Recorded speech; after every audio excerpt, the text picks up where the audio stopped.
para pa. Para para para pa. Para tararata. Ana Lucía se pasa todo el día en correrías, tratando de encontrar alguna dirección, en busca de su propia melodía. Ana Lucía se mueve como una bala perdida, camina como quien no supo del temblor, es una nueva Ana cada día. Vio que la vida no es un destino, es una recorrida, es entender que todo tiene conexión y que no hay que temer a las caídas.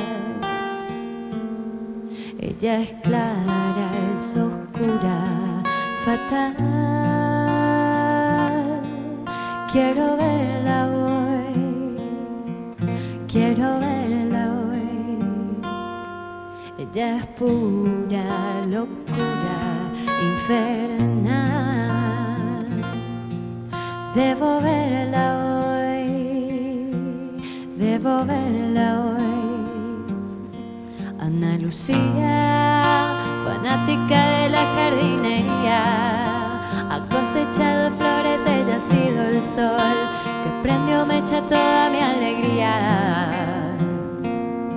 Ana Lucía, mezcla de magia blanca y brujería, prepara golosinas para ver mejor, que siempre existe más de una salida.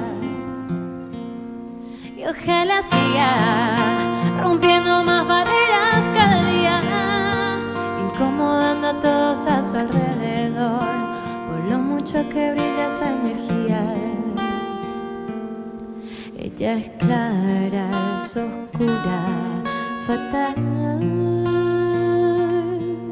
Quiero verla hoy, quiero verla hoy.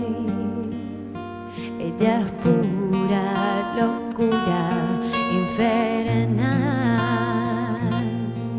Debo verla hoy, debo verla hoy.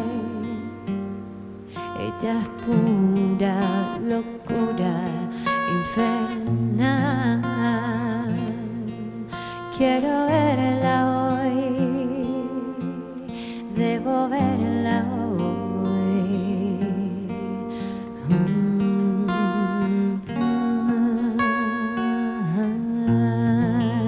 ¡Qué bárbaro!